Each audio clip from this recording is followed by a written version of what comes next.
Ensuring local economic acceleration sir. ನೀವು ಯಾವಾಗಲೂ ನಿಮ್ದು ಸ್ವಲ್ಪ ಲ್ಯಾಂಡ್ ಭಾಳ ಅವ, ಇಲ್ಲಿ ಒಂದು ಕೊಡ್ರಿ, ಒಂದು 5 ಎಕರೆ 10 ಎಕರೆ ನಮಗೆ ಮಾಡ್ತೀವಿ. ಬೇಕಾದಷ್ಟು ಲ್ಯಾಂಡ್ ನಿಮ್ ಸಂಬಂಧ ತೆಗೆದಿಟ್ಟಿದ್ದೈತಿ, ಬರ್ರಿ ಅದಕ್ಕೆ ಬೆಲ್ಲದ IT ಪಾರ್ಕ್ ಅಂತಾನೆ ಇಡ್ತೀವಿ ಸರ್, ಬೇಕಿದ್ರೆ ತೊಂದರೆ ಇಲ್ಲ. ಅಥವಾ ಅರವಿಂದ್ ಅವ್ರ IT ಪಾರ್ಕ್ ಅಂತಾನೆ ಇಡ್ತೀವಿ, ತೊಂದರೆ ಇಲ್ಲ. ಸರ್ ಈಗ ನಿಮಗೆ ನಿಮ್ಮ ಸಹಭಾಗಿತ್ವದಲ್ಲೇ ಮಾಡ್ತಾ ಇದೀವಿ, ನಿಮ್ಮ ಮಾರ್ಗದರ್ಶನ ತಗೊಂಡೇ ಮಾಡ್ತಾ ಇದೀವಿ, ಎಲ್ಲ ಲೋಕಲ್. ಇವಾಗ ನಿನ್ನೆ ಭರತ್ ಶೆಟ್ಟಿ ಅವರು ಒಂದು ಪ್ರಶ್ನೆ ಕೇಳಿದ್ರು, ವೇದ್ ವ್ಯಾಸ್ ಅವ್ರು ಕೇಳಿದ್ರು ಸರ್. ಎಲ್ಲರಿಗೂ irrespective of party we are taking everybody into confidence.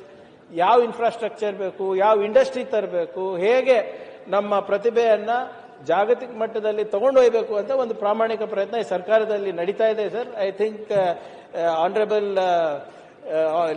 Deputy leader of opposition will appreciate that fact. ಅಲ್ಲ, ನಮ್ದು ಅಪೇಕ್ಷೆ ಪ್ರಿಯಾಂಕ ಅವರಿಂದ ಬಹಳ ಇತ್ತು. ಯಾಕಂದ್ರೆ ಅವರು ಮೊದಲು ಹೊರತುಪಡಿಸಿ ನೋಡ್ರಿ, ನಿನ್ನ ಅಭಯ್ ಪಾಟೀಲ್ ಸಾಹೇಬ್ರು, ಒಂದ್ ನಿಮಿಷ ಸರ್, ನಿನ್ನ ಅಭಯ್ ಪಾಟೀಲ್ ಸಾಹೇಬ್ರು ಕೂಡ ಹೇಳ್ತಾ ಇದ್ರಿ ಇಲ್ಲಿ ಮಾಡ್ಬೇಕಂತ. ಅವರೇ ಲ್ಯಾಂಡ್ ಕೊಡ್ತೀನಿ ಅಂತ ಹೇಳಿದ್ರು ಸರ್. 100% ಇದರಲ್ಲಿ ಉದ್ಯೋಗ ಸೃಷ್ಟಿನಲ್ಲಿ, ರಾಜ್ಯಕ್ಕೆ ಬಂಡವಾಳ ಬರೋದ್ರಲ್ಲಿ ಯಾವುದೇ ರೀತಿಯಾದಂತ ಬಿಜೆಪಿ ಕಾಂಗ್ರೆಸ್ JDS ಅಂತಿಲ್ಲ.